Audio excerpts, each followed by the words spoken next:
Good evening everyone, DRBMiller here. How are you all doing? Hope you guys had a wonderful Anthem weekend. I certainly did.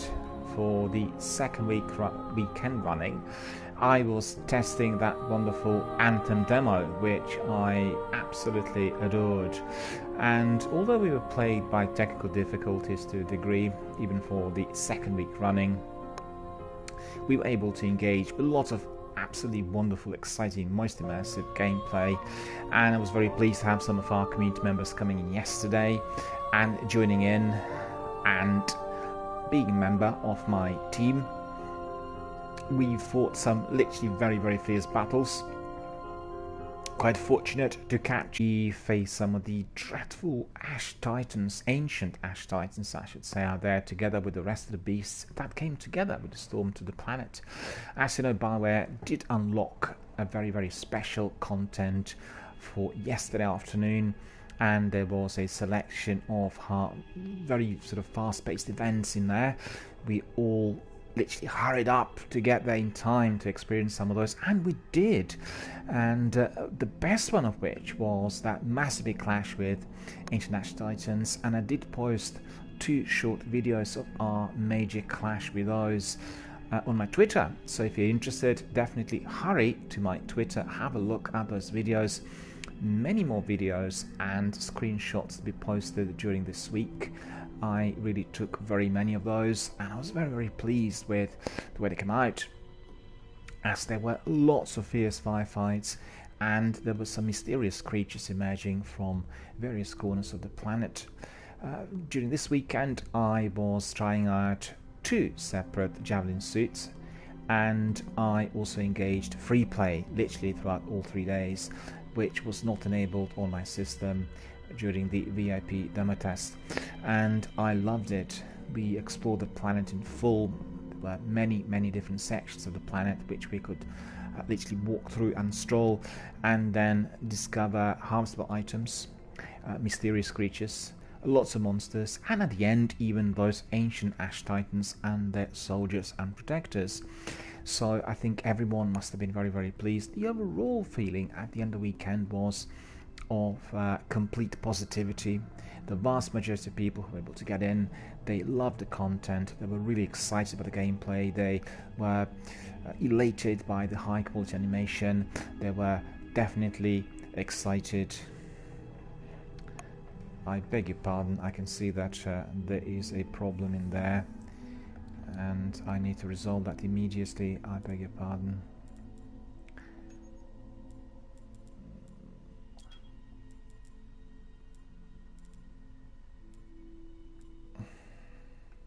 I do not understand as to why the game is simply continuously changing the system, which is left on default for people not to be able to come in as they please.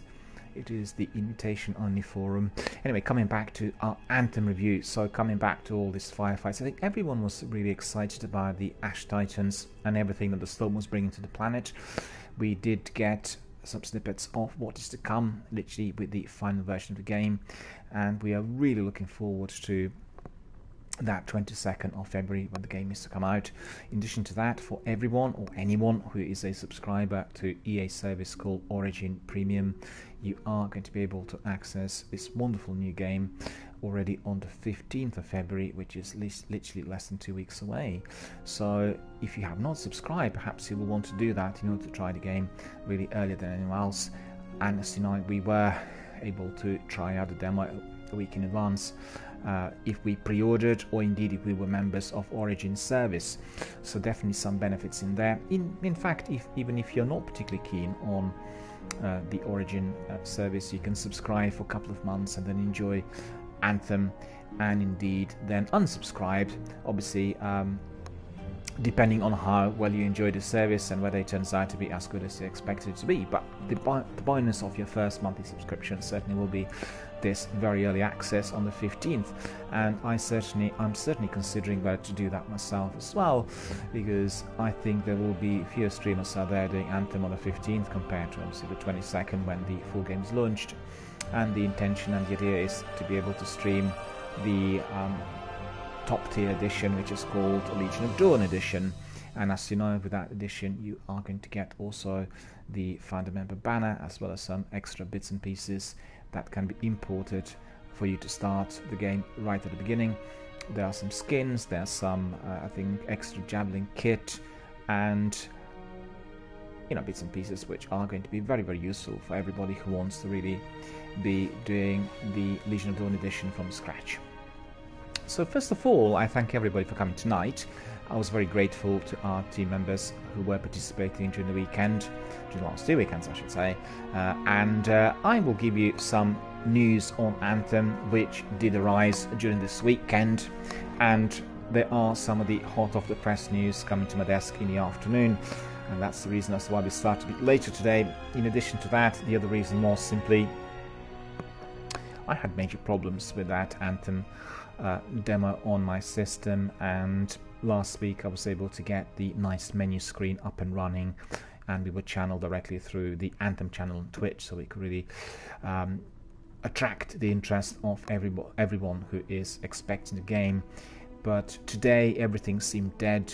The menu screen did not appear on the broadcast, and we were not being connected to the Anthem the game channel on Twitch, so sadly we were not able to repeat the last week, which was extremely busy, I have to say, for this brand new channel to have 2,000 views, also to participate with our community members and provide us with many ideas on Anthem was truly wonderful and exhilarating experience. I really wanted to repeat that this week, but it doesn't seem to be possible because obviously on the technical front there are a few things which are not operating. I think all the servers have been switched off, and therefore the cutscenes and menus must have been blocked from PS4 access, therefore I can't really do anything about it, so we have to do it through the usual broadcast which I do here on Destiny. Anyway, coming back to the news. First of all, there has been an overwhelmingly positive response to Anthem from everybody who tested it, and some of the online portals did present us with some really good reviews. So we'll look at Kotaku. If you're familiar, Kotaku is one of the top online magazines on video gaming, and one of their writers, Ethan Gack, stated that Anthem's demo did end with an exciting cloud, massive big storm, and to a degree less exciting rock monster. So he said that Anthem's open demo, which launched this past weekend, had its first mini event last night. I actually would correct him a bit. There wasn't just one event, there were quite a few events, and maybe he did not get to them, but we were flying as a team of 3 through various areas, and we did engage quite a lot of enemies. We had quite a few events, and all of them are literally very, very exciting, full of very difficult firefights and hard to kill monsters. So perhaps he did not go as far, maybe he did not play in a team, I'm not sure. He also said a fiery vortex formed in the sky and some big rock monsters appeared on the ground below. It made a nice change of visuals and something new to hunt, but like a lot of what the demo has shown off, something seemed to be missing. Well, I beg to differ there. I disagree. There was absolutely nothing missing. I found it to be very engaging, full of interesting finds and terrifying monsters. BioWare's multiplayer shooter is entering the growing landscape of live service games that get small updates every few weeks or months, so the players feel that it's a reason to keep returning to them. So he's stating that Fortnite started off this year with a mysterious Isosphere, and Destiny 2's Valentine's theme Crimson Days event kicks off next week, and Anthem's mini-event unfolded in a similar fashion. Again, I really disagree with this review. There is nothing similar between what we've seen to this weekend and the other two mentioned games. There are no connecting references, and quite frankly, we did not see anything of that Valentine theme Crimson Days season in Anthem whatsoever.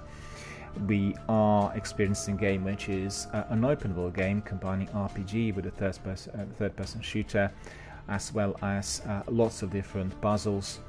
We will have lots of dialogue, as well as lots of harvesting, i.e. enhancement of weapons and kit, we'll have lots of strategies with our teams of 4, and tactically maybe it was closer to the Division than any other game that I would have sort of come across during the recent years. And the only reason for that is that the Division also has a team of 4, and each one of these team members is a specialist, and I think wearing 4 separate Javelin suits in a team will provide you exactly with that. Each Javelin will be a specialist in a particular area with special powers and distinctly different armory and weapons, so we are going to be able to deploy that tactically when attacking the enemy, and indeed hopefully with great success. So Kotaku then says, on Sunday morning the game's Twitter account started tweeting about a weird new anomaly in the sky in the game's free play mode. What he didn't say is that this was accessible only if you were playing the game on the hard mode or the hard difficulty level. If you were doing it on other difficulty levels, the storm was not appearing. So it's very important to switch it on hard, and if you were playing it on hard, you were getting all these monsters, and all of them are very, very hard to kill. And they were coming in very large numbers. And after seeing those reactions, he said he decided to hop back into the demo to see what was going on, and the pictures looked cool. The first part of the mini event worked, and he said that once his Javelin loaded into the world, he started looking around for the big red ring in the sky, and then he thought it might appear as an icon of some sort of mini-map like Fallout 76 Blast Zones, or if there would be a dramatic shift in the lighting in the direction where the vortex could be found. Instead, he spotted it just by scanning, the horizon. It looked beautiful, sparkled with bits of meteors burning up the sky as they fell from it into the atmosphere below. He also said it looked super far away, up at which point he realized it probably wasn't something he could actually go inside and rather was purely decorative. Well, I don't know where he was, but it was quite clear that the activities will be happening on Earth, on the planet, and we did see on Twitter postings very quickly after they brought our attention to the sky that we had to be tackling these Ash Titans and other enemies which were dropped out of the sky, endangering the life on the planet. So as you could see, some of the journalists indeed perhaps did not follow up on some of the leads given by Twitter. So he said he was flying around, went to the air, flew off in search of what else might be different in the world, stumbled upon a mission marker and started to engage with a group of enemies, but soon realized that it was an old mission type he already had done before, and also didn't have anything to do with the vortex. Then he flew around a bit more, trying where possible to go in the direction of the firestorm, but then he said he was never seeming to get much closer to it. Well, nothing was happening in the storm, everything was happening on the planet. I eventually stumbled upon the alteration with an Ash Titan, a giant molten rock monster that throws fireballs at you and that wasn't previously on the prowl in the free play mode. Mystery solved. Well, this was just one of those mysteries. There were several other events in there with lots of different enemies. All of those were very challenging. I guess the ancient Ash Titan indeed was one of the most difficult ones. And he said he already fought a couple of Ash Titans during the Anthem demo's brief narrative questline. And he said, although it was nice to see something new during his patrol, it wasn't the payoff I wanted. But I don't think he found the actual Titan that we fought, so he must have encountered some other one, because the one we fought was definitely very exciting, very monstrous, very hard to kill, and insanely powerful. And he says, I completely disagree with that. I'm not sure what game he played, because obviously lots of interesting encounters were happening literally everywhere if you were walking rather than flying through the planet and during the free play, and etc, etc. So I really completely disagree with some of the things said here, and obviously I would disagree with this viewpoint as presented by Kotaku, that the content was insufficient. I think if the gentleman who was writing the review played all by himself and he did not come in with a team of 4, then perhaps due to the fact he was all alone, he'd be encountering different sorts of events, or perhaps few events than otherwise, and also with various levels of difficulty.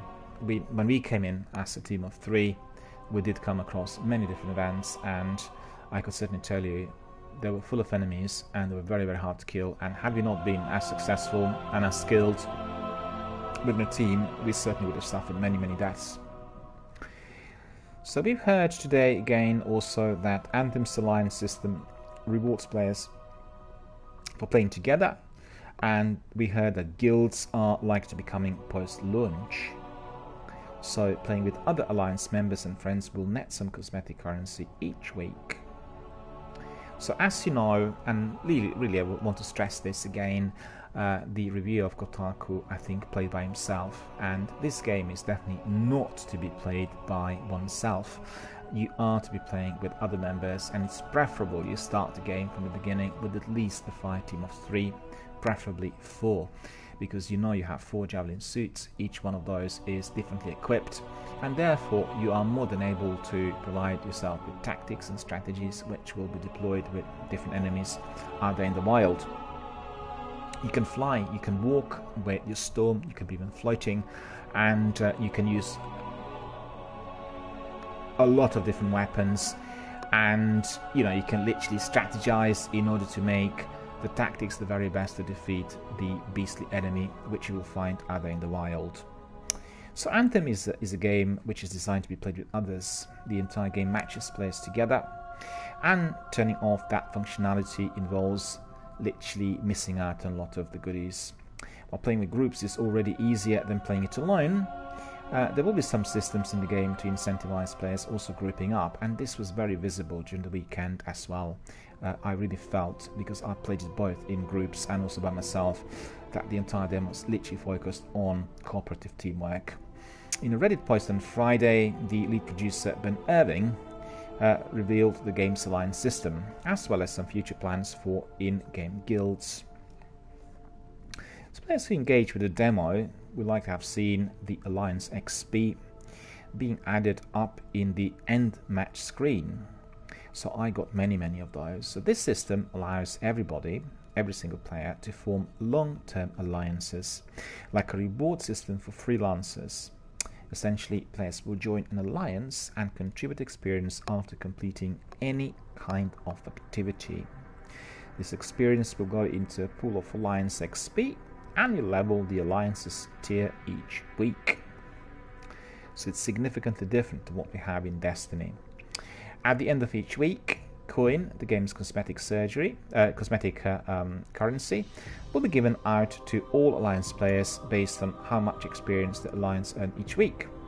Players can increase their individual experience contributions playing with friends on the friends list, even if they aren't in the same Alliance. So remember this, if you're teaming up with your friends, and if you're doing that consistently, you are going to be raising the number of experience points.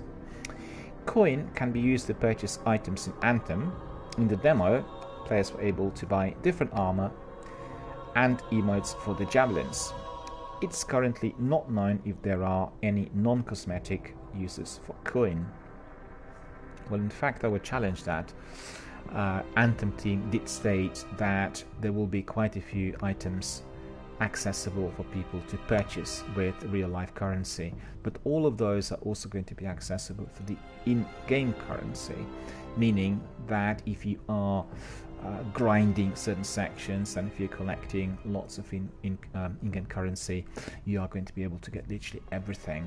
Obviously, buying it with your real-life currency is going to be a shortcut, but none of those items are going to have any impact on the game whatsoever. They will be purely cosmetic, so you can be rest assured that microtransactions are going to take place, but they will have no bearing or significance on the actual gameplay. So a more advanced group of finding system, guilds, will not make it into Anthem before launch. So while we believe the alliance system is a great way to encourage social interaction with Anthem, said Irving, we also understand guilds play a critical role in helping players from organized groups with people of similar interest and play styles. Our goal is to realize guilds as soon after launch as we can. So beware. The first thing to happen is obviously the guild to be launched, and then after a few weeks I think we are likely to be seeing also cross-platform play. Crossplay was confirmed by one of the lead producers on Anthem, Mr. Sila Costa, during the world premiere on IGN, and therefore our community of Anthem followers and fans is likely to be exponentially growing rapidly. There will be no problem for anyone who is going to be playing it on Xbox, PlayStation or PC to come into the same arena, and I think that is absolutely phenomenal, truly wonderful. And as we know, this is not a game which is solely focused on shooting. There have been lots of comments and views coming in during the weekend from people who play tactical shooters and FPS games such as Call of Duty and The Division, and they were asking about a few tweaks on the aiming and, for instance, the shoulder change and that sort of thing. And the answers were quite simple. No, we are not going to do that, because this is not a game. It's not a game focused entirely on FPS or shooting strategies. It will have many other layers of significance, and therefore it is very, very important that everyone simply embraces everything as it comes right from the beginning. And I think some guys who are interested in collecting scores may well be disappointed, but I think it goes to show that BioWare are again producing games which are vast and indeed with many different sections, combining RPG with obviously the dialogue, the story missions, in this instance perhaps with some strikes and raids, as well as puzzles and any other interesting finds in the wild. So literally a very, very immersive, very infinite open world game, and I think similar to Mass Effect, it will be extended if you are to be walking and exploring many different areas, because some of your finds will be obviously triggering off certain sub-quests. Some of the characters will talk to you and point you into a certain direction, and therefore you'll be just expanding on the content. We are still to hear from BioWare on the end game and what is to happen after we completed literally everything, but I believe we are likely to be receiving something which is like a seasonal content, and therefore the Anthem universe will continue to grow. So it says here that it seems alliances and guilds will work separately once they're both available, and alliances seem worth joining even for players who have no desire to play with others. So little is known about guilds in Anthem at this time, but it's hard to say if there are to be rewards worth joining for. Well, guilds is something that people questioned. Casey Hudson and Sila Costa and Mark Dara on Twitter. There aren't nothing develops. Just to give you some stats, for the first VIP demo weekend, 1 million stronghold missions were completed, and I find that staggering, because literally these stronghold missions had this serious glitch, and the glitch was affecting their completion. I'm not sure whether you were one of those people, but I certainly was when I entered the mission and played the I was attacking the Swarm Tyrant with a team of 4, and we were literally bringing the Tyrant to the very end. There was maybe 1 or 2% of his life left, and then the game would crash. And this was happening quite consistently on many of those attempts. I certainly had at least 10 attempts where the game crashed, and therefore we were not able to complete that stronghold mission. And to hear that 1 million of those were completed just gives you literally a clear picture on the sheer number of people who were testing the game. I think we heard something like 10 million hours were played during the first weekend, and that is for a smaller pool of gamers, because the first weekend was so-called VIP access for those who pre-ordered or were entering it through their friends, if indeed their friends pre-ordered, or if they were members of the Origin service, which is the streaming service of Electronic Arts. So I think we are still waiting to hear on the stats for this weekend, but they're likely to be obviously providing us with many more gamers in the arena. And I'm pleased to say that the second weekend was providing us with the gameplay with fewer glitches. The biggest problem I had was rubber banding and lag, and this was happening extensively during my broadcasts. And for instance, if I tried a game outside of my broadcast and certainly played it online, then it didn't seem to have that many glitches with dead spots where I would be glued to a certain area and therefore would be completely unable to move. And if you'd appreciate if you were entering a firefight, you're in contact with the enemy, when you have rubber banding, which is a lag on your movement, you are basically standing. You're just completely motionless for anybody else looking at you in the game, which means the enemy approaching me could simply, take pot shots and take me out with ease, which is what was happening many times. So I've recorded several videos, sent them off to BioWare, asking them to provide an explanation as to what was happening with that rubber banding, what was causing it. And I couldn't really work out whether it was to do with the Fireteam of 4 or whether it was to do with anything else. Obviously, I'm not a technical expert, but it did persist literally throughout both weekends. I'm certain it will be resolved by the time the game comes out. But all the other problems many other gamers worldwide experienced, I did not. I did not have any problems with logging in. We did have that infinite loading screen during the first weekend. It was absolutely dreaded. It was causing many problems. But during this weekend, it occurred just once, and this was yesterday night before the demo hours altogether ended.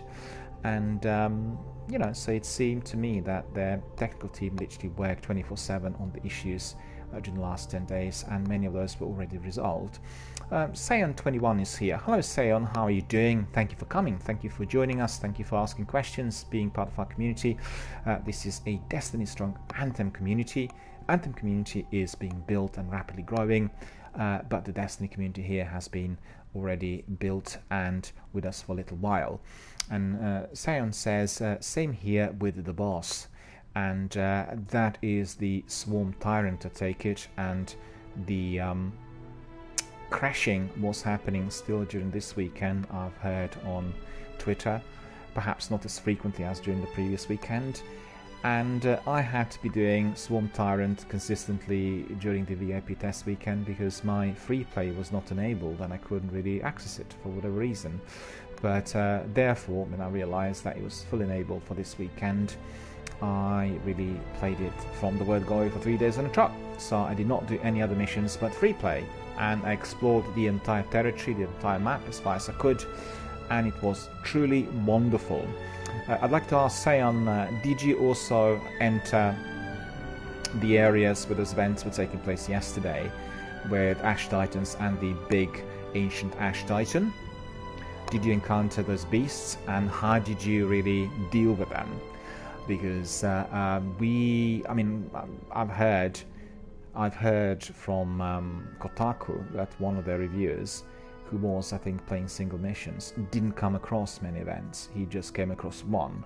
Perhaps he didn't look too hard, but if he wasn't in a team, I didn't think he would have been granted too many events, because literally this is a multiplayer, like 4-member team based game, and we were coming across many events. They were literally on every hilltop in the area where we went, near the dam. I'd say probably at least half dozen. And all of them are on my broadcast from yesterday, but I did record sections of that ancient Ash Titan, which I guess was the biggest battle we fought, and eventually we were able to kill the ancient Ash Titan with a lot of difficulty, because he was causing both earthquakes and then chucking fire at us, and was incredibly mighty and well defended and well protected. Our weapons did not seem to create much damage to him. So that was for me probably the highlight of the weekend. It was a very enjoyable event, and doing it as a team of 3, considering that each one was a different javelin, we were able to really complete the mission, complete the event with success. And we did come across some other titans and also some other beasts which had sort of freezing abilities, and they were equally difficult to kill. I used my ultimate weapon 2 or 3 times on some of them and didn't seem to cause much damage. But I want to stress that everyone encountering lots of beasts in the arena should have played it on the hard difficulty level, and this was stressed by the producers as they were doing the world premiere. They said if you play on the hard difficulty level from the beginning, then you are likely to be encountering many more enemies, and it is going to be more exciting. And at the end, if you complete within a team, your loot and everything, your rewards at the end are going to be much greater than otherwise. And that was definitely the case. We could, we got lots of medals and lots of experience points, but most importantly, we were getting a lot of kit, which then could be could be crafted in order to enhance our weapons once we got back to Fort Tarsis. There was some criticism launched at BioWare for customization, and they said it is not particularly useful that you can't be changing weapons once equipped out there in the wild. And the only way you can do that if you come back to Fort Tarsis and then enter the forge and basically customize or change. I don't really think that this is particularly bad, because the possibility for you to choose and change weapons literally throughout may or may not be applicable. It depends on what game you're entering. I think in Anthem, the idea is that you strategize together with your teammates, and it's not really close to real life experience because obviously this is a sci-fi game. But I know in the Division, you are basically very much focused on the kit you're bringing into the action, and the idea is, you need to think about this. I need to plan before getting into the thick of it. And when you plan, then you have your kit, and then you fight. If you're in the middle of a firefight, you can't be just like, choosing your kit from anywhere else. Sean says, let me just have a look. I never did the events, just did the mission and the stronghold. Okay. Well, if you were doing free play, then the events would be showing up, because as you were walking or flying, they were just literally springing up everywhere. And obviously on the hard difficulty level, they were triggered off more frequently than otherwise. And he says, love the Ranger, thought I would have loved the Titan. And I didn't though. Yeah. Well, I also found my Ranger to be probably the easiest to use and to a degree most flexible. The other, particularly Interceptor and Storm, were more like specialist suits. They had, Interceptor had great speed, and Storm had that hovering ability. You could float around, and you had the ability to freeze enemies with the subclass. So that's very useful if you're doing it in a team of 4. I played that during the previous weekend. I had my Storm on, and I used my subclass extensively, whilst, for instance, my Ranger teammate was using his primary and secondary on every single enemy, who got frozen by me. And in addition to that, my Colossus was watching my back by firing rockets at the enemy. Interceptor was drawing enemies into ambushes. So it was a very, very good teamwork.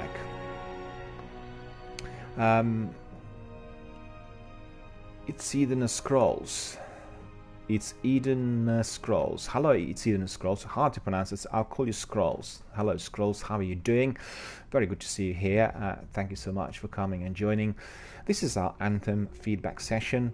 Unfortunately, we are not streaming through the Anthem channel, so we're not having as many people coming as we had last week. We had about 2,000 people going through the channel during those sessions, and we had lots of interesting conversation, because obviously everybody in there already either played Anthem or was intending to do that the following weekend. And BioWare basically glitched to them to go through my usual links, so I'm doing it on my PlayStation 4. And I also noticed that a lot of people were restreaming the gameplay from the weekend, which is obviously what people can do if they're on their PC. I don't have a habit of doing this at the moment. I'm presently exclusively streaming on PlayStation 4, and the idea is to be attracting the viewers worldwide who are also streaming on the same platform, testing it and supporting various services that PlayStation currently offer. But we are going to be moving to Xbox One in the future, as well as we'll be doing some games on PC. But for the initial period of broadcasting on this channel, PlayStation 4 was chosen as the main platform. So I'm glad to see that you guys also have done this. I'm saying hello to Scrolls. He obviously is joining us here. Thank you for coming, and thank you for being part of our community and for joining this broadcast. And thank you for communicating to our community members here. And Sen says, well balanced on the Ranger. Absolutely agreed. I think the Ranger has probably the greatest balance between agility and speed and use of weapons, and all the other abilities which we've seen during the weekend. I think Interceptor and Storm are more specialist, and Colossus is brute force. But I think Colossus is probably quite close to Ranger as well. I played my Colossus last night, and after playing the Ranger for most of the times, I find Colossus to be a bit slow. And if you are entering those deadly events, which is obviously what we were doing yesterday, then I think Colossus was perhaps less mobile if attacked by some of these Ash Titans and the ancient Ash Titans, and therefore not able to get away from that fireball which was following us around. And depending on the level as well, if you properly leveled up and if your Colossus had, you know, a very, very good shield, then probably to a degree resistant to some of the fire. I managed to evade it by jumping, and jumping quite high several times. But you know, it's the question of preference. And at the end of the day, when it comes to suits, I think we are going to be choosing the one which we feel most comfortable in. And therefore, just like what Casey Hudson and Sila Costa and Mark Dara and, you know, all the other guys said, this is a multiplayer game, and do start playing the game from the beginning, you know, within a team. You will recall that when Mass Effect 2 came out, there was lots of complaints directed at BioWare for not allowing the other two characters in the fire team of 3 to be separately manned. And I mean, I had a bit of a problem with that as well myself, and I guess it was to do with the technology of that era, or maybe they just wanted it to be still a, you know, one single player kind of a first person RPG. But this game is everything opposite. It really is. And literally from the word go, you have this feeling, well, you've got to be having a team on board from the beginning, because the hostilities out there in the wild are very, very great. You will tackle them better when you are together. And one of those banners that are being screened everywhere in conjunction with Anthem is stronger together. You know, stronger together, longer will live. So that is indeed the method for Anthem from the beginning.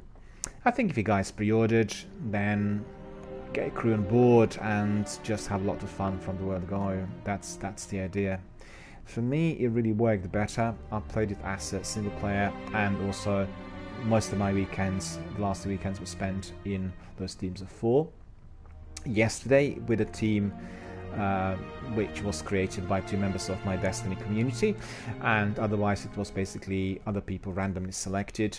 Some of the teams worked well immediately, and that's because the guys in there were quite experienced in tactical shooters. You could tell straight away.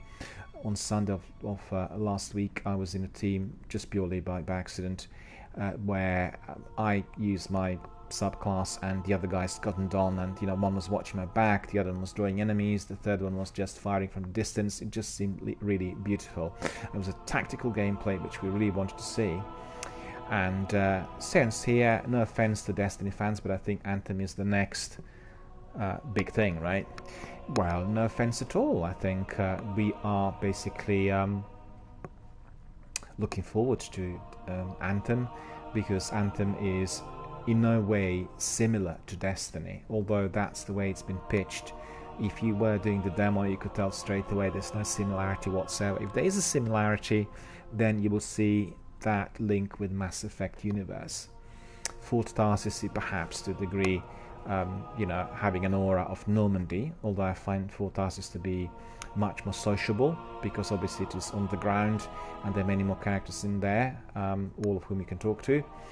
And then secondly, this slight tactical resemblance to The Division, which is obviously a Ubisoft game, but you know, it's just because there's a team of 4 and each member is a specialist, but that's about it. I think the aura of the game is, for me, massively drawn to Mass Effect, maybe even to Elder Scrolls to a degree, because you have a lot of collectible items, then you can harvest them, you can then later craft them, and you know, interesting bits and pieces. Also, what I particularly liked was that, you know, in Mass Effect, like in this game Anthem, the central section for you to get your major knowledge on is called Library. It's a very large section with lots of different facts and figures and descriptions. Very hard to digest if you were to be reading it all in one go. But what I've seen during the free play is when I was exploring different areas. Let's say I found a new building or some sort of forward operating base, then the buildings or the items of significance will get pop-ups, and those pop-ups were with the library descriptions. So definitely a very, very good way of exploring the area, where you can simply learn everything about that particular section of the map. Otherwise, prior to going to certain missions, if you were given a task, if you know that you are to be facing a certain enemy, then you can just simply click on that library section and get knowledgeable. Just read everything that is stated there, and it will definitely help you with your missions and with your tactics. So very, very good way of incorporating, and I think it does feel less overbearing compared to maybe games like Oblivion, Elder Scrolls, massive big RPGs, where you have a lot of content to digest, and there are many, many different items in there with lengthy descriptions.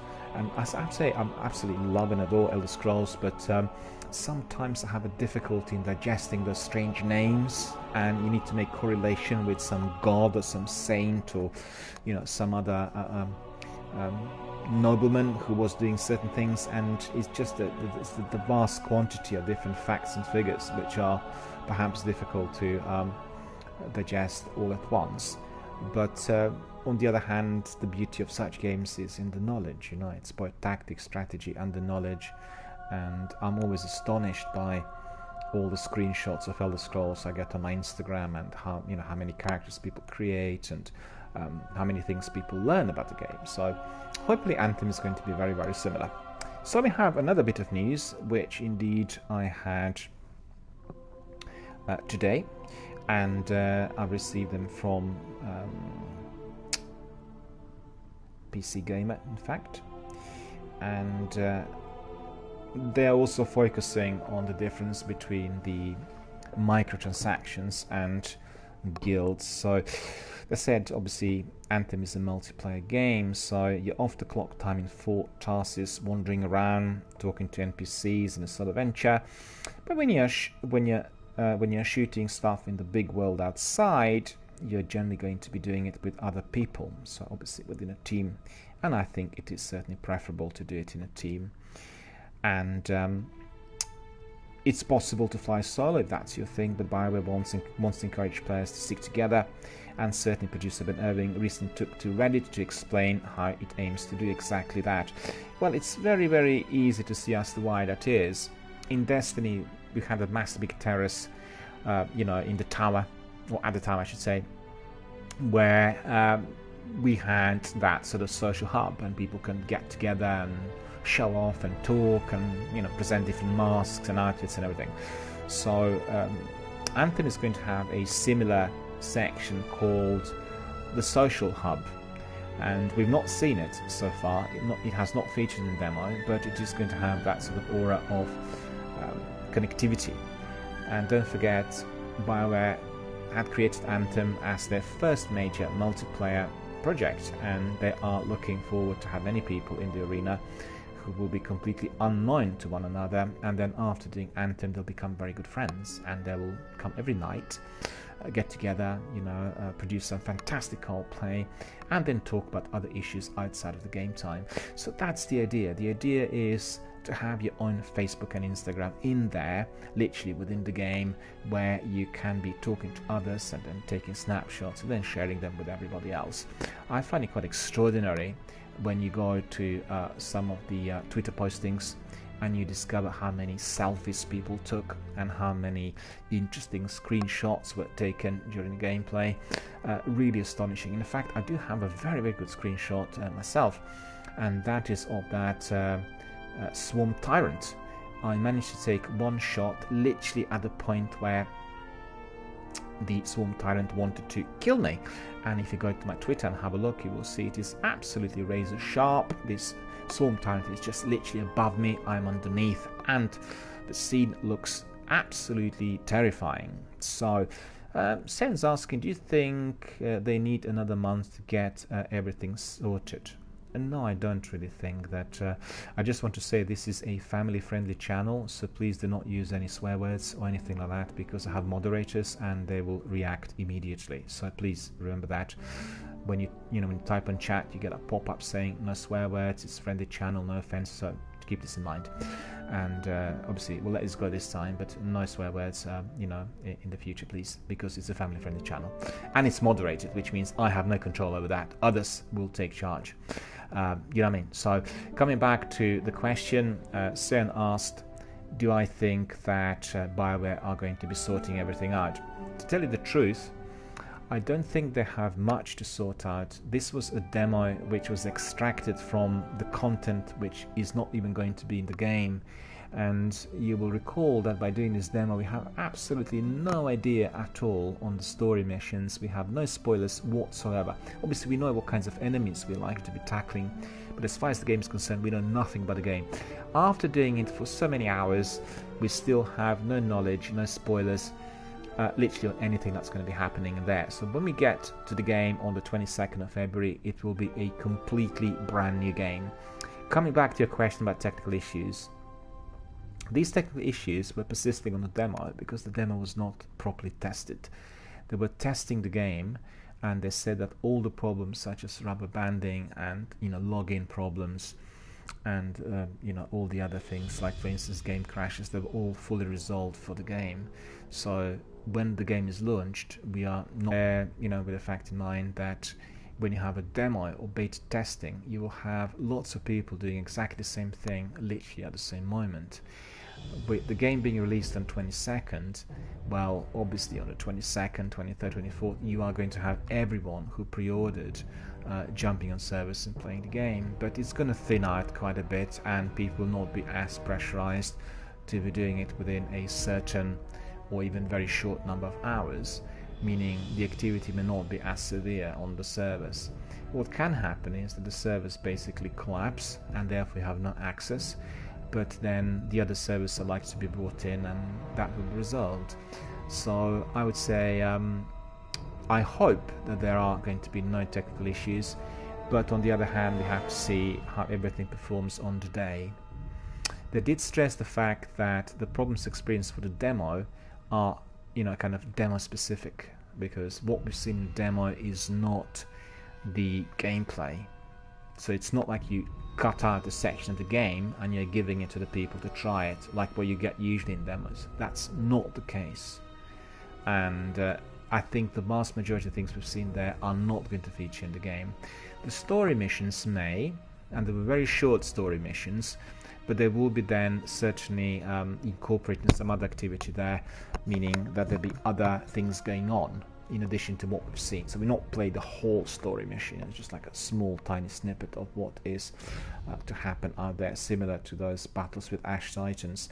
We've seen a bit of that, but we are unlikely to be seeing exactly the same thing, if you see what I mean. If you're having an excerpt from a game, if you're having like an extract from a certain section where you have story missions, then it is going to be identical. But we were not at all seeing any of that. And the demo altogether felt much more like a beta test of a game which is evolving. And maybe they left that, especially from the beginning, to be used for that purpose. It's hard to tell. I have to say that the marketing team is very good. They've not given anything away. There were lots of questions coming in, and they were primarily coming to them on Twitter. We have no idea at all on the story, and there are quite a few trailers and mini documentaries produced by BioWare on Anthem. The focus was primarily on customization, how to use the suits, how to fly, how to do certain things in order to make your characters playable and mobile. But as far as the story goes, it's been absolutely no word on that. I think this is very good, considering that BioWare, obviously our studio, which is well known for in-depth stories with lots of characters and many missions. And if there's one thing to be probably highlighted, then that is linked to the dialogue in the RPG element. We could talk to many characters. Well, put it this way, we could talk to a few characters in full tasks. The vast majority were not accessible to us on the demo. But when we talked to them, we were not given 8 options or 6 options with our responses, but only 2. And they were fairly simple, polite and diplomatic, warrior-like abrasive. So it's 2 different sections, and I think if you are playing a character from the beginning with one attitude, that is going to help you tremendously in terms of what outcome you are going to be getting at the end of the game.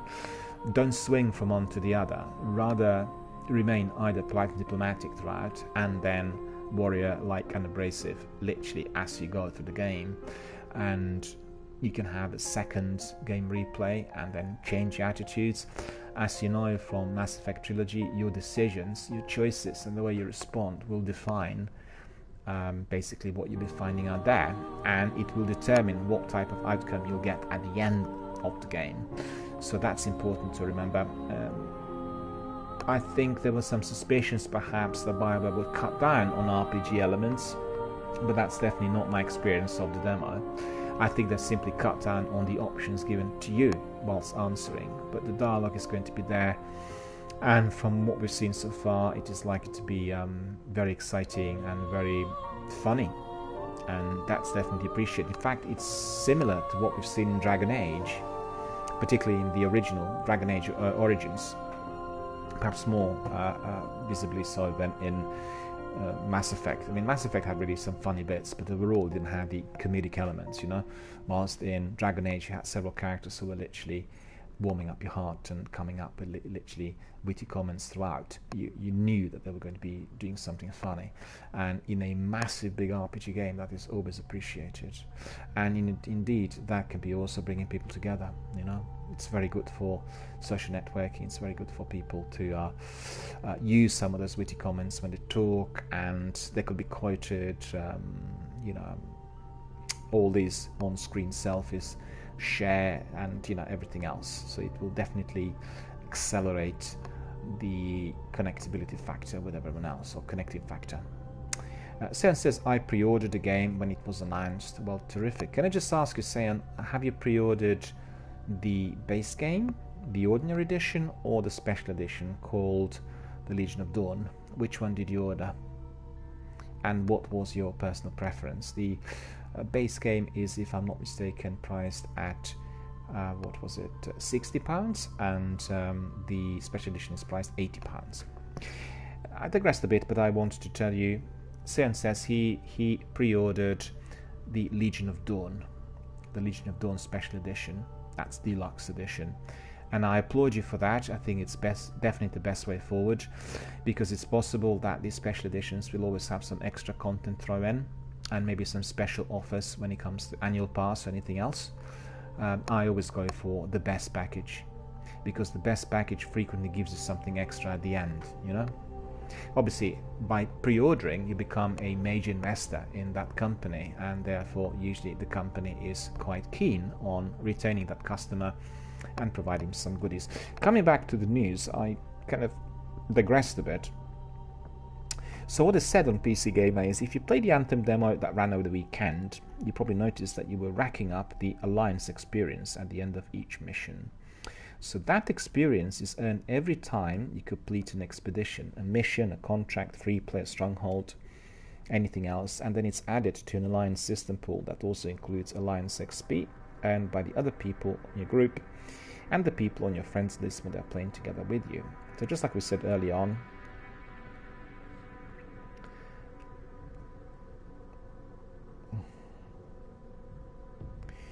these are very, very important considerations.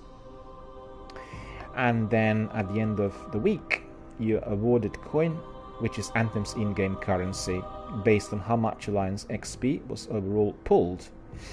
There are a few conditions for restrictions.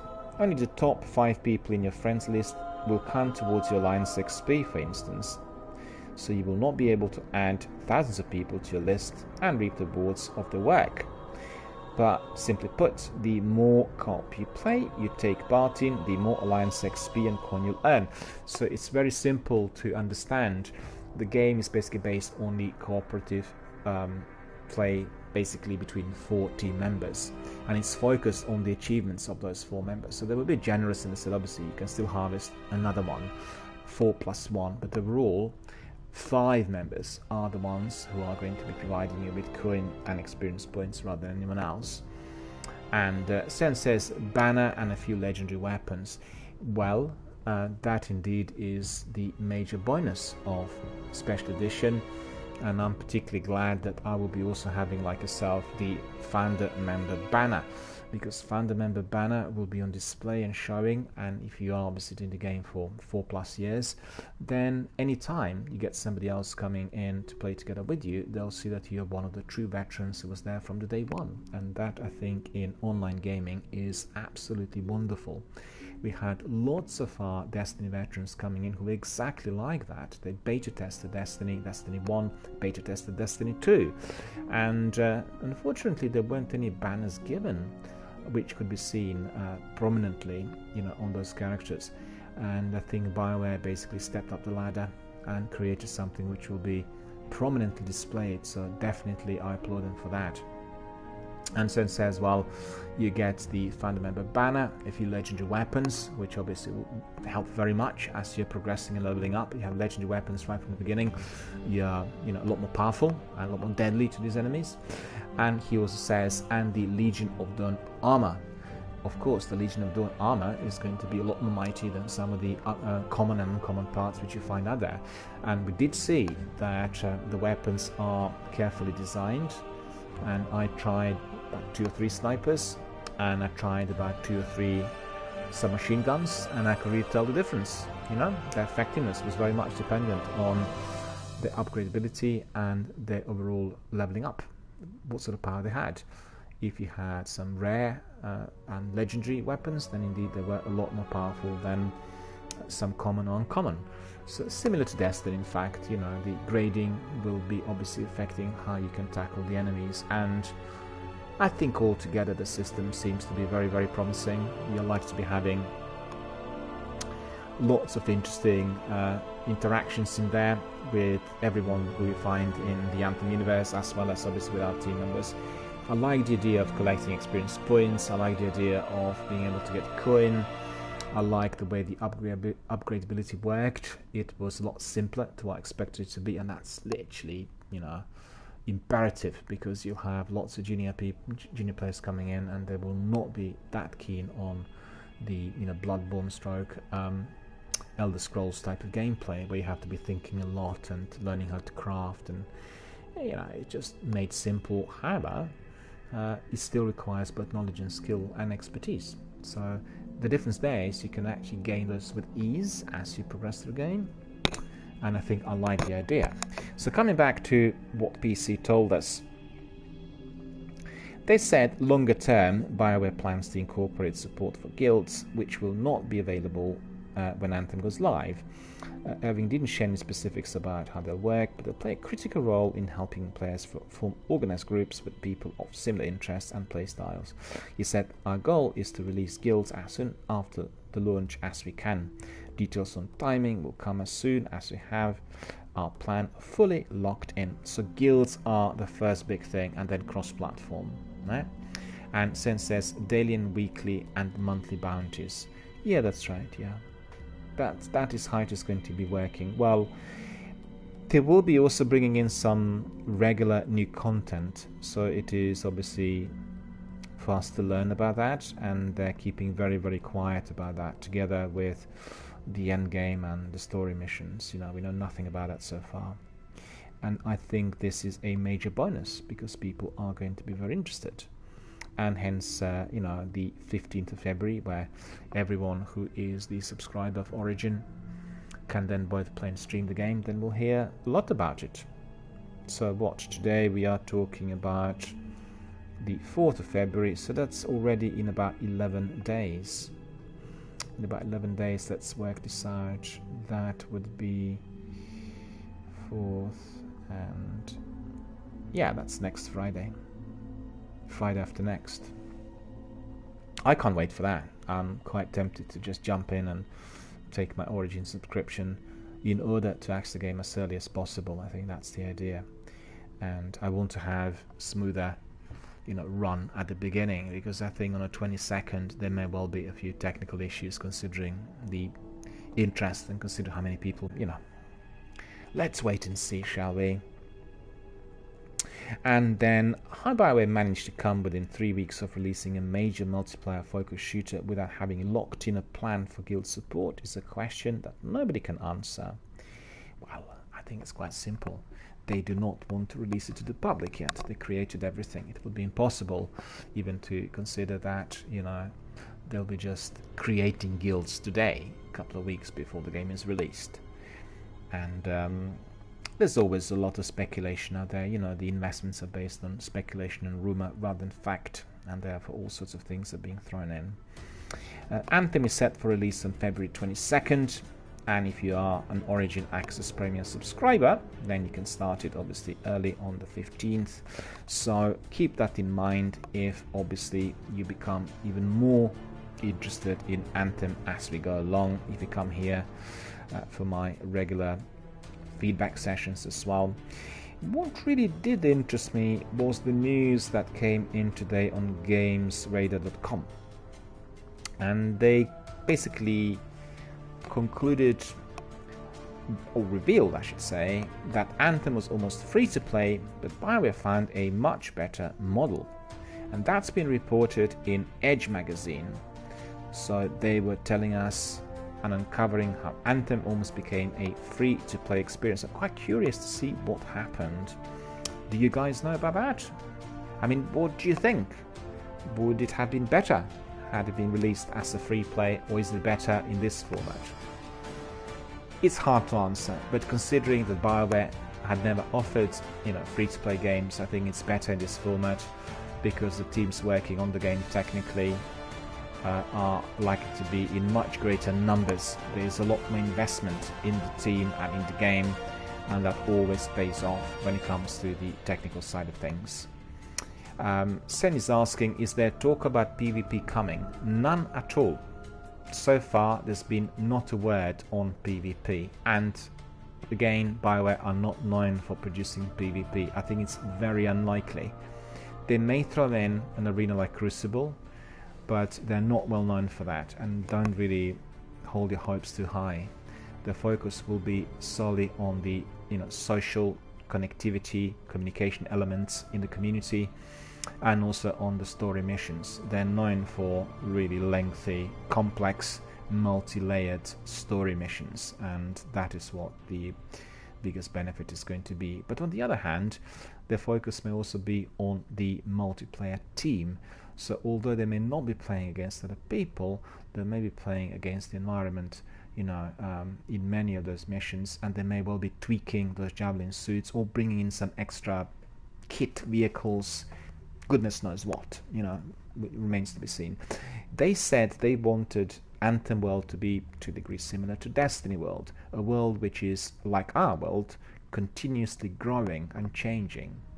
And you did have that experience when entering free play. If you were roaming around, you could see that frequently you would have nightfall, you would have sunsets, you would have early dawn, and the entire location then together with the enemies looked very, very different, and you had to use different weapons, you had to deploy different skills. That is challenging, meaning when you replay you may be catching the enemy in a similar area or the same area, but during the different time of the day, and you will have some serious problems if you at that point were to use the same tactics as you used earlier on in the game. So definitely something to keep your eyes on. But coming back to what Edge magazine said, I'm very, very curious and very interested to find out what's been said. They said things could have worked out pretty differently for BioWare's Anthem game. It's set to launch on February 22nd as a full-priced AAA product, the sort that you'd expect from one of the biggest and most influential studios in the world. But Anthem is in many ways a departure from BioWare's typical RPG framework. This live service looter shooter is worlds apart from the likes of Mass Effect and Dragon Age. So perhaps it's no wonder that the studio once considered a different release model altogether back when Anthem first entered development 6 years ago. Well, 6 years ago was literally, your full development, but they already considered the game at the beginning of this decade, and they talked about the multiplayer, I remember, already after Mass Effect 2 was released. So we're talking a good 10 years, if not more, and they carefully considered their options, and most importantly, they waited for technology to evolve. They felt that technology of that era was not sufficient for the ambitions they had, and I think therefore waiting for 3 or 4 years definitely paid off in a very, very big fashion. So they said, we discussed the free-to-play model earlier on, Jonathan Warner tells Edge magazine during its exclusive visit to the Edmonton-based studio. It wasn't just the direction that the company was moving in, BioWare or Electronic Arts. Dave Brevik did it with Marvel Heroes, and I think it's an interesting business model. It has its ups and downs. The model certainly has its pros and cons, but so too has EA's approach to the monetization of full-priced AAA releases, be it the constant criticism levied at FIFA's Ultimate Team, the furore that erupted at the Battlefield 5 storefront very recently, of course the universally derided approach the publisher took to the implementation of loot boxes in Star Wars Battlefront 2, which was extremely unpopular, and you remember there was a lot of flack launched at them during the time of this game's release. So it's interesting then, given all of the controversies that have risen out of Electronic Arts business practices over the years, to see how consumer-friendly Anthem is in this respect. Or it appears to be the studio is still refusing to release firm details or numbers specific to the premium side of the game. Well, I'm not sure about that. They did really dispel the rumor already. They said that microtransactions are going to be there, but anything you purchase for your real-life money is not going to have any impact on the game. It'll be purely cosmetic. And in any case, if you were grinding the levels and if you're working hard in the game, be able to get in-game currency and all of that stuff could also be bought with those as well. So I don't really think there is much mystery or rocket science attached to it either. What we do know is that Anthem will feature 2 currencies, so it's earnable in-game coins and premium currency called shards, and these can only be redeemed for cosmetic items. As promised numerous times by the studio, feature story and endgame related updates as well as any DLC will be free for all players. So if you purchased your Legion of Dawn Special Edition, you may have privy access to that content, you know? And they said that all of that extra content will be for free. Well, I'm not sure whether this is going to be manageable in the long run, but certainly at the beginning that will be made possible by BioWare. Anthem's lead producer Ben Irving went into further detail with Edge as part of its all-encompassing cover feature on the upcoming action RPG. So if you are interested, well, you can just purchase Edge, you know, and then have a good look. So it's basically their cover feature in the latest issue. If you go free to play, you still have to have profitable business, or we can't continue to do an amazing live service for all of our amazing players. So what you really be trading if you give the name away for free is all that money you'd have to make to be profitable. And so when you get into the territory of being less player generous, oops, something's gone, so just bear with me. I need to get this up and running. I don't want that screen because that will produce us with a lot of loud music, so just bear with me. I'll bring it back to the orbit, which is nice and peaceful. And so when you get into the territory of being less player generous, I think in the AAA space, people are more comfortable paying the entry fee and then having a great player generous model with no pay DLC and optional vanity items that you can earn in-game currency to buy anyway. Well, you know, it's basically down to the player preference. Some people will prefer one option, others will be leaning towards another. I think the option they've chosen is a very good one. I think for the massive big multiplayer and RPG games, the big team that does the maintenance is more than required, and doing it through your free play options may well be hampering then the technical quality or cutting down on some of it, and I think he kind of expressed that quite clearly. So they thought that all of that sounded promising, but there are still questions. We currently have no idea how much these cosmetic vanity items will cost. BioWare insists that it's still finalizing pricing as it works towards the release. As a result, we also have no idea how long it will take to grind out enough coins to purchase these items without having to empty shards out of a digital wallet. And it's fascinating to think of what might have been.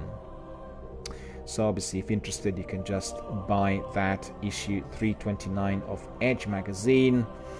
All the details together with the interview is in that paper publication. So very interesting indeed. So these were the news on Anthem.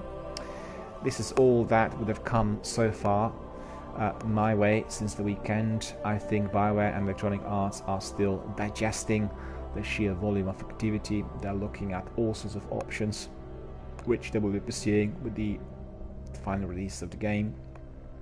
But most importantly, they are responding to the comments and views coming from various community members. The number of tweets sent to various team members in there is simply astonishing, and I was reading quite a few of them and looking at what feedback was coming in, and principally it was fairly so it was literally divided into different camps. You had people completely and only focused on the quality gameplay, and then you had the other large number focusing on the technical issues. The vast majority focusing on technical issues were very emotional, and they were literally venting either anger because they couldn't get in as early as desired, and due to login problems or any other major issues. If you were to be watching my broadcast from both weekends, you'll see that I was very patient and I was struggling with that rubber banding that had been affecting my gameplay quite considerably. But still, regardless and irrespective of that serious technical glitch, I was able to have a lot of enjoyable gameplay, particularly during this weekend, which was, I wouldn't say glitch free, but there were fewer hiccups compared to the last one. And I was able to explore the territory, find out about different characters, meet different enemies, have contact with them, kill many of those deadly intercepting scars, and scars are the mortal enemies of humanity in Anthem. And then yesterday they had quite a large selection of events, and in those events we were fighting also unknown and very deadly enemies, inclusive of Ash Titans and the major ancient Ash Titan, who was very, very difficult to neutralize. So if anyone interested, you can have a look on my Twitter. You'll see some of the screenshots there. I have to say I'm due to be also posting very many of those from both weekends. I've not managed to do that as yet. The reason for that is PlayStation 4 has really slow server, which is posting things to Twitter. If you're doing screenshots, they come up fairly quickly, but if you're doing videos, they can take a very long time, and I have quite a few videos and they have to be trimmed a bit, and so we are going to be getting quite a few of those during this week. So watch this space, have a look on my Twitch, on my Twitter and my Instagram for screenshots and many more videos from the gameplay to come to give you the best possible introduction on Anthem and all that was there. Purposely, I did record some of those events in order to present them to those guys who perhaps are not able to find them. And I can tell you, if you were not playing on hard difficulty level and if you were not in a fire team, then it's likely that you wouldn't have met many of those titans. If you were in a fire team and if you were doing the game on hard difficulty level, there were many events during the afternoon yesterday, and with some certainty I can say we probably would have completed between half dozen and dozen, and those were really enjoyable. Dr. Dementois is here. Hello, Dr. Dementois. How are you doing? Good to see you here. Thank you for coming to our Anthem feedback session. We've had quite a few people coming in already. Very grateful for that, and very grateful for everybody's input and communication. Hope you are going to be enjoying our Anthem community and indeed our Destiny community. The purpose of our feedback sessions is to basically elaborate on all experience during the last 2 weekends, and the reason for that is BioWare had asked all of us, Twitch broadcasters and online entrepreneurs, to talk to the communities and then feed back the information on the game and on all experience during those 6 days. and the idea is to collate all of that in a crisp, concise letter, i.e. email, which is going to be then going to some of their team leaders and bosses. Overall, I have no concerns about the gameplay, and I must admit, reading a few of those reviews from some of the guys in there did raise my eyebrows a bit, because I felt that they were not doing what was instructed, particularly coming into a multiplayer game and then doing it on single player missions wasn't really the best way of introducing yourself to this fantastic new game from BioWare. And also some people complained, well, there weren't any events in there. Well, if you're going there by yourself, then obviously there were none, because the events in the enemies in large numbers always transpire and come your way if you're coming in a team. A team of 4 is more difficult for the enemy to neutralize than just one single player. So evidently, the more difficult bosses will not come up if you are there all by yourself, because simply you're not going to be able to neutralize them. So it'd be pointless to have those coming up, and therefore you'd be just getting killed every single time.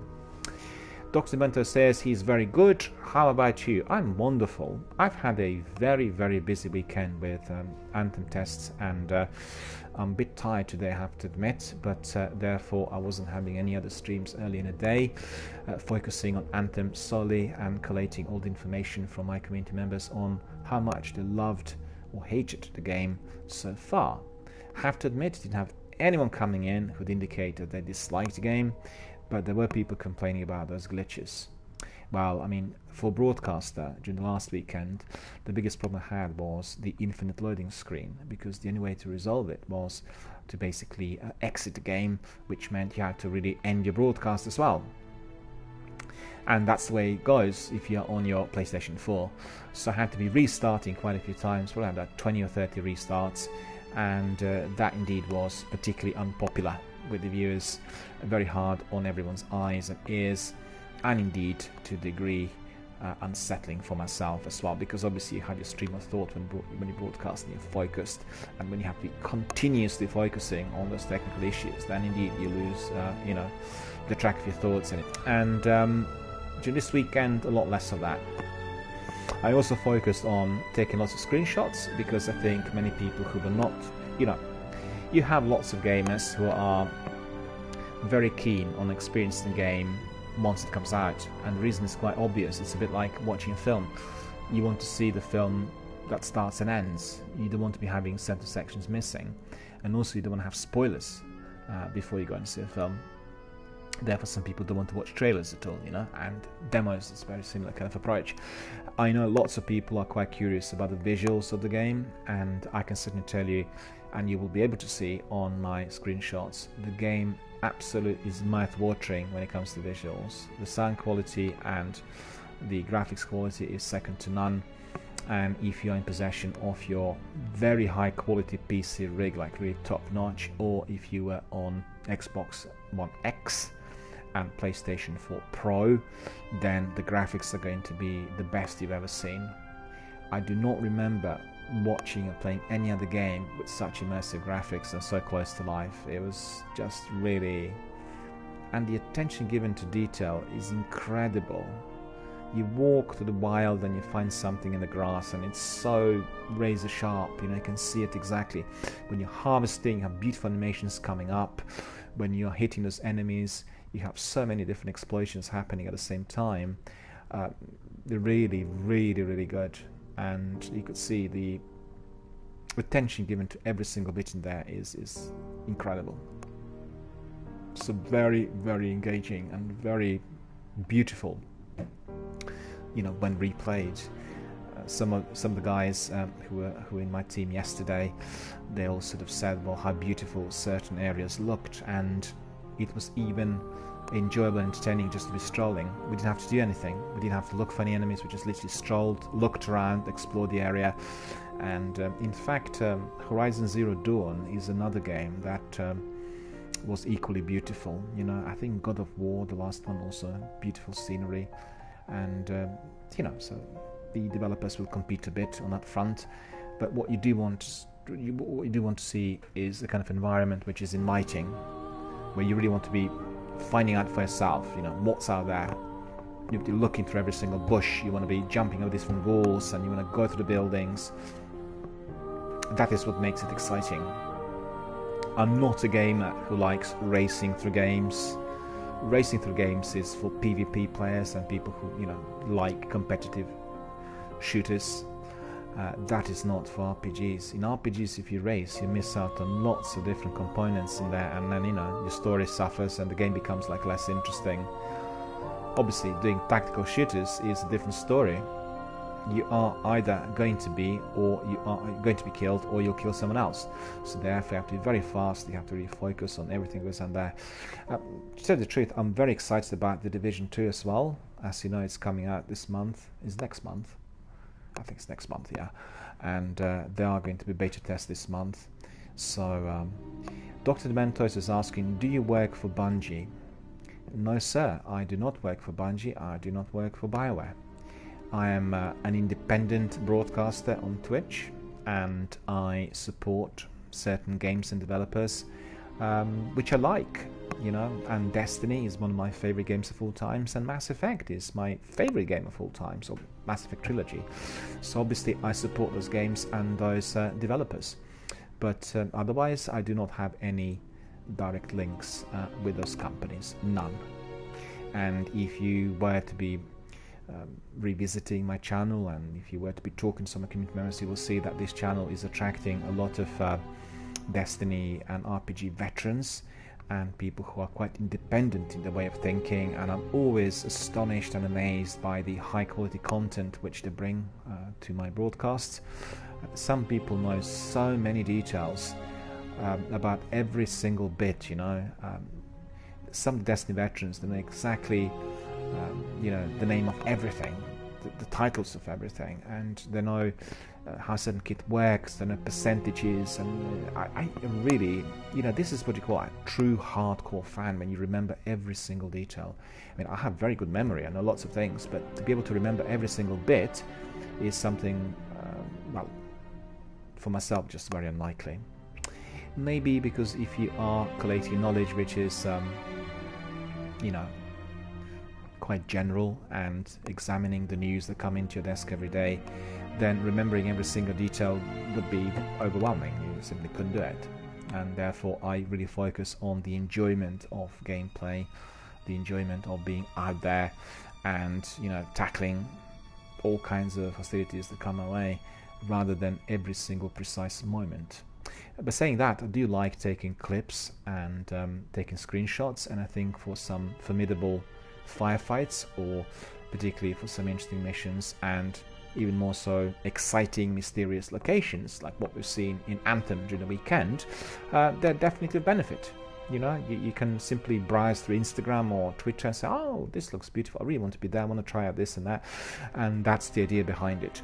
I do apologize for the screenshots which appear on Twitter and Instagram, basically the same screenshots, and the reason for that is we demo tested the game, and it would be very hard to be splitting what appear to be most exciting, and you know, it just happens with some of the games before they come out that you have the same content, because otherwise all of my social networking forums, they cater for different content, meaning that when you go to Instagram, you know, you are going to find concept art and posters and interesting bits related to the games that I'm currently engaging. And on Facebook you will get a bit of the encyclopedia on those games, and on Twitter you'll get you know, day-to-day, hour-by-hour news on the industry. And on Twitter I also throw in some of my video clips and screenshots as well. So it's consider I have about 10,000 bits of news on Twitter already. Although that Twitter was not operating for very long, then you could see that it's an overwhelming number of entries, and the content sometimes has to be kind of sorted out a bit, and if you get a few of those shots memorized on Instagram, then it really helps. Lots of positive feedback on Anthem, and lots of elated, excited Destiny veterans who want to be joining that world, loving that open world. Really the feeling was that everyone loved that open world. Some people were slightly concerned about the rubber banding, because when I walked around I'd get glued to certain spots. But you know, when you're beta testing or doing these demos, this is expected.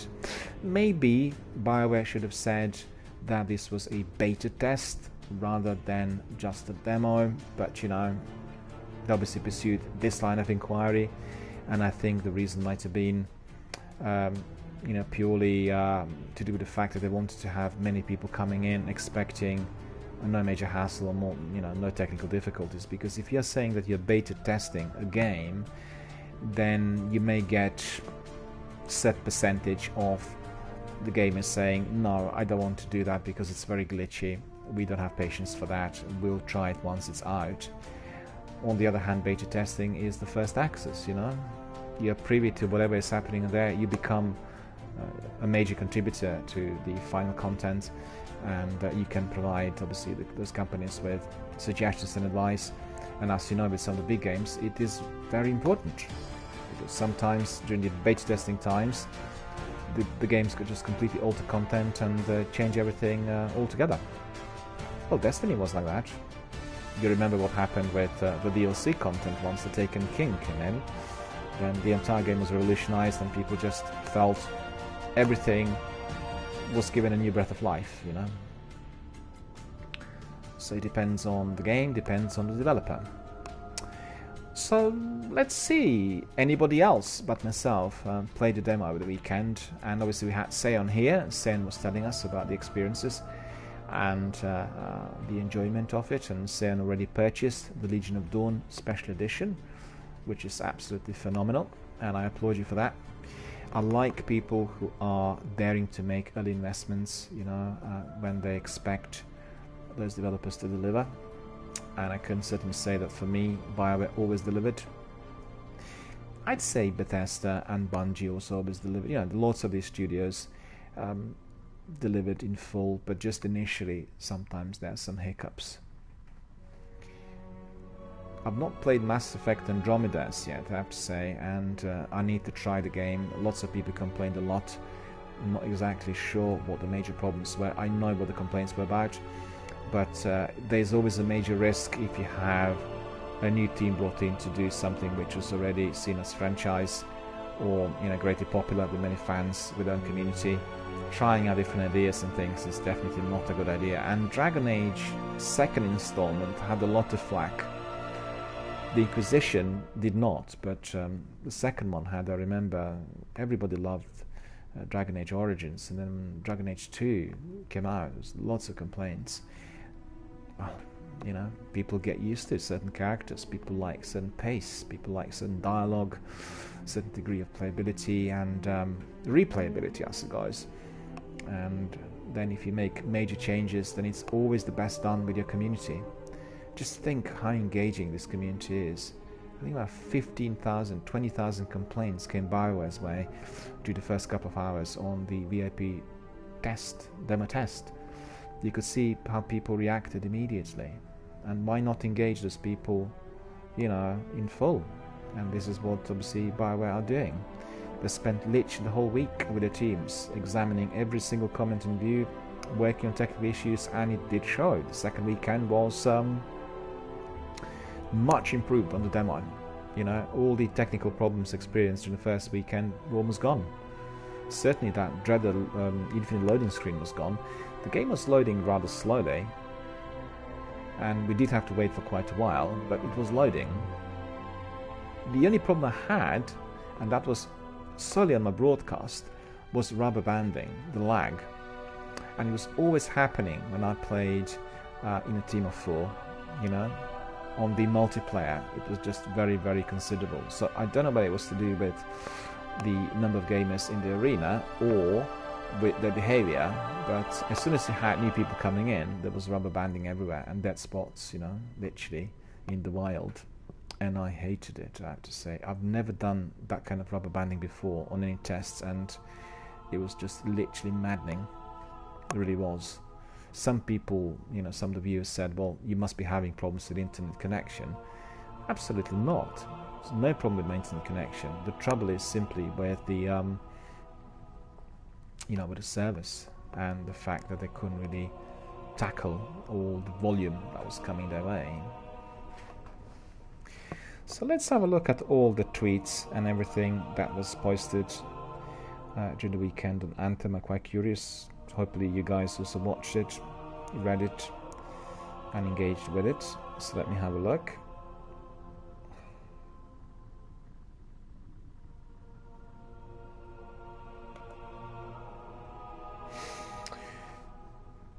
I loved posting those images and videos and everything, you know. It was very, very good fun.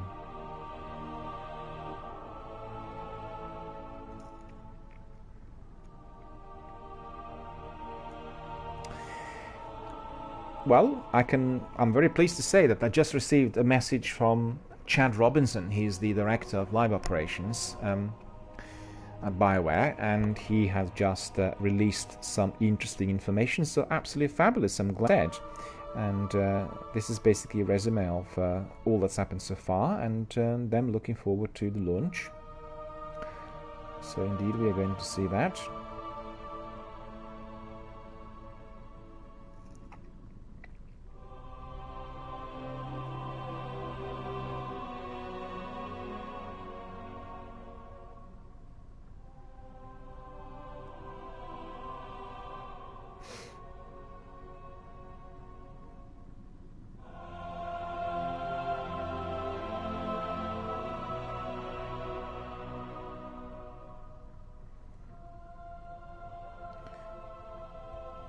Don't know what happened, but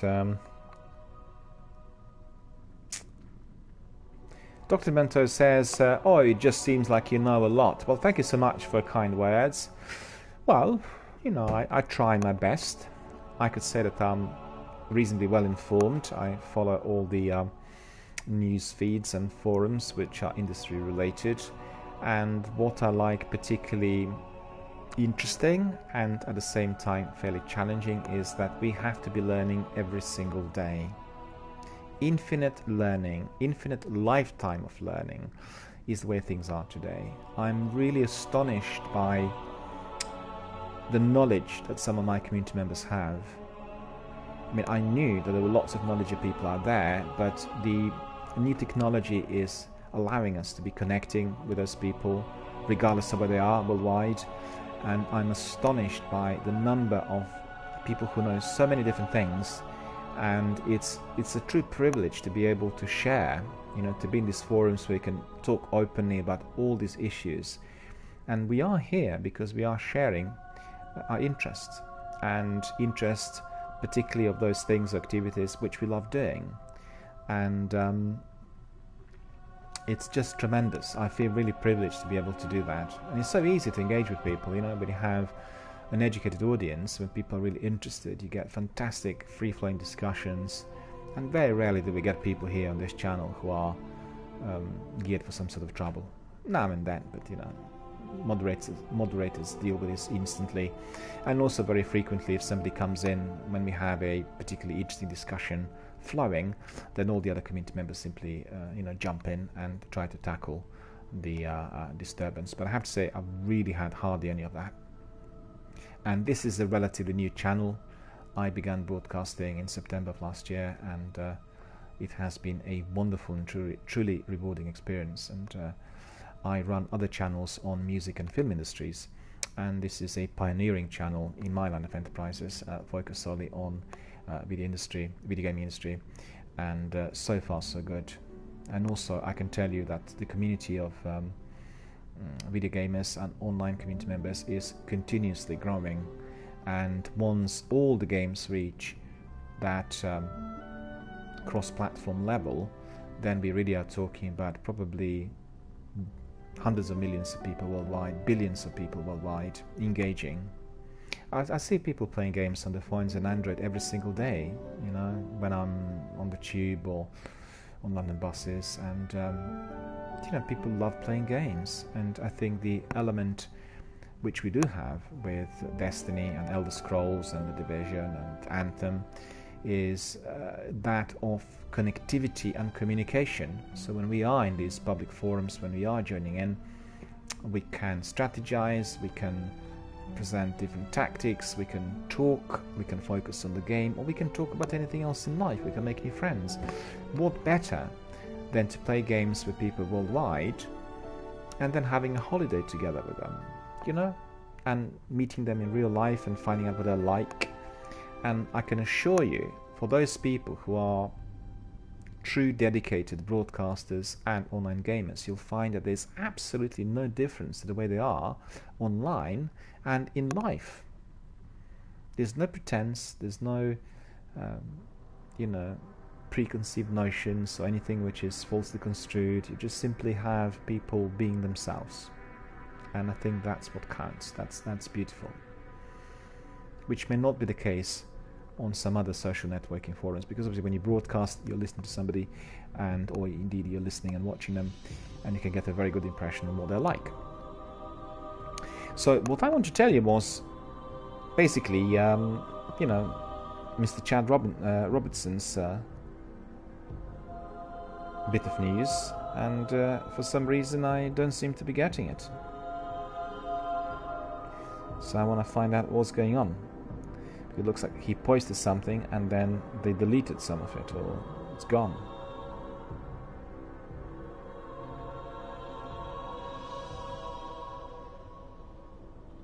No, I'm not giving access. Don't know why.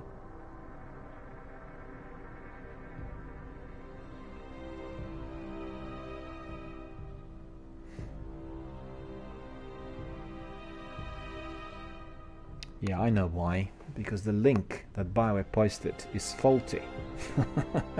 It's just ridiculous.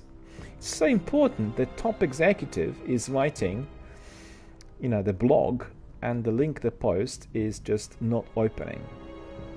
Right, so listen to this, everyone. This is from Mr. Chad Robertson. He's the head of live service, right? He's the top executive of everything going live. Done by BioWare, or, you know, from BioWare. So he says, greetings to all of our members of Anthem community. I'm thrilled to share that our public demo weekend exceeded all of our expectations. Operationally, things were super smooth. Our war rooms were tranquil this weekend, which is exactly how we want them to be. Most importantly, your response was again overwhelmingly positive. We had more than 40 million hours of gameplay in the game across our 2 demo weekends. That is incredible, 40 million. We hope you all enjoyed a small taste of what is to come with the full game. As developers, we remain humbled by your positive response to what we built, and we thank you so much for your kind support. Of the many cool things we've seen from the community, the creativity around Javelin customizations has been mind-blowing. So many favorites, but here are several that caught our eyes. So if you are to see them, you have to go to BioWare blog, which is blog.bioware.com. So it's blog.bioware.com. And then you'll get to Mr. Chad Robinson, so just click on his entry. Excuse me, my voice is gone.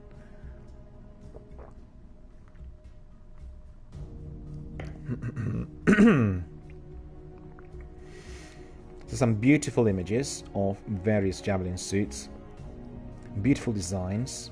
Some people spent a lot of time doing the designs. I really absolutely adore and admire some of them.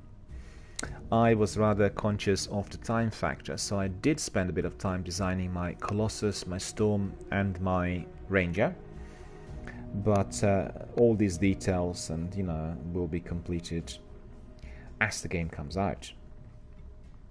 So Mr. Robinson says, our focus now shifts 100% to launch and beyond. Our development team is hard at work on finalizing our launch builds and beginning our countdown preparations. As I mentioned previously, the launch version of the game has a long list of updates and improvements that were not in the demo builds, which is what I mentioned many times to our community members. And of course, launch will be the first time our community has access to the full game with all content. There's so much more than what you saw in the demo. We can't wait for you to play it. We are also very hard at work on exciting post-launch content. You saw a small glimpse of it in the game on Sunday. We'll have much more to share on that very soon. And he ends with onward, stronger together. So as you could see, they're focused on the teamwork, on cooperative firefights, and onwards, stronger together is the motto of BioWare at the moment. So that's looking really exciting. And these are the news.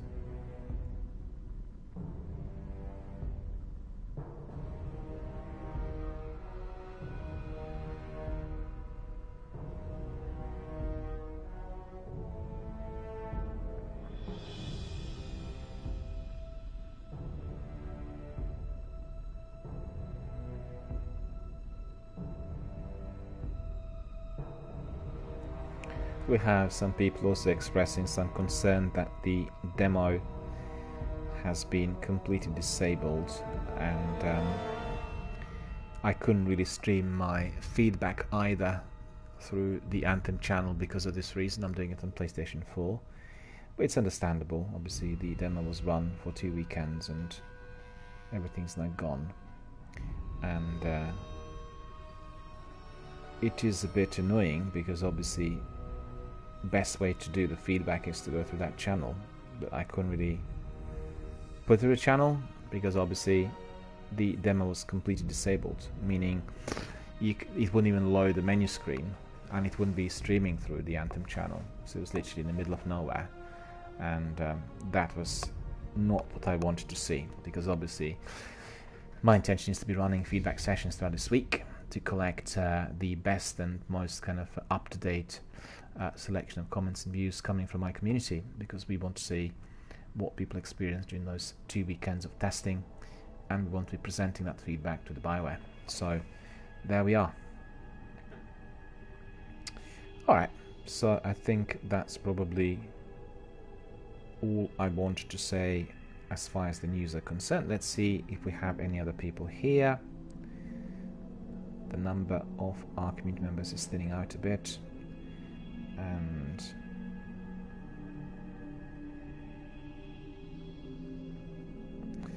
so let us just have a look very quickly at all that is coming our way on Twitter.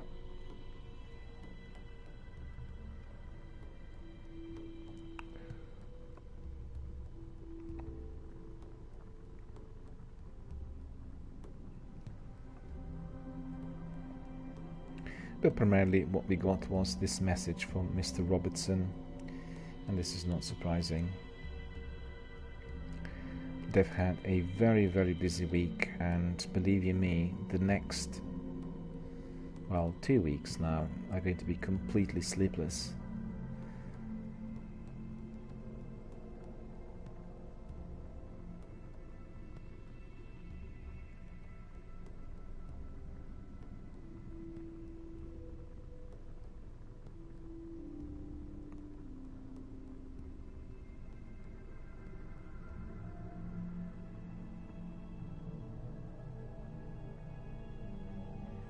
It's interesting because we had kind of lots of references to Titanfall because of javelin suits, but I think the games are very, very different, and they do not bear any resemblance, just because obviously you're wearing a suit, but the actual playability and all other elements are significantly different.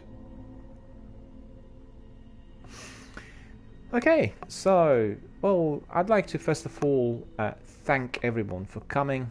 Thank you very much for your comments and views. Thank you for participating, for being here with us tonight. Thank you for supporting this channel. I'm also inviting you to visit me on Twitter and Instagram. You are going to get a lot of industry-related news on my Twitter, and lots of interesting, beautiful visual images on Instagram, be it concept art or screenshots or anything else which is gaming related. Casting season, and that is likely to start either on the 15th of February or on the 22nd.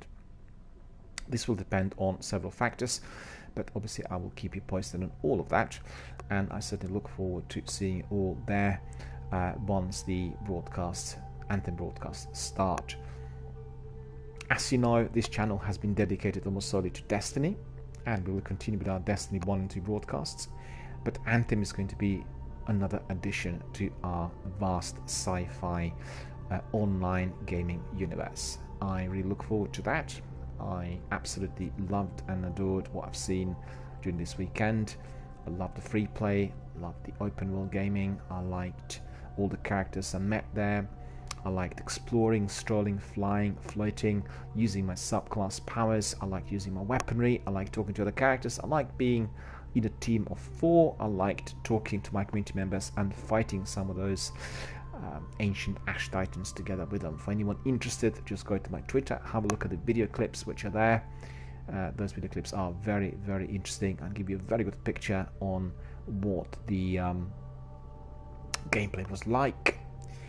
And overall, I would like to invite you to my Destiny streams as well, which are going to be continuing this week. I will stream Destiny 1 very, very shortly, and we will carry on with my Titan. My Titan is already on 391, and I just hope to see you all there. Hope you will join our Destiny sci-fi universe and indeed the Anthem broadcast in the future. On that note, I would like to wish you all a very, very good night, and see you all later on.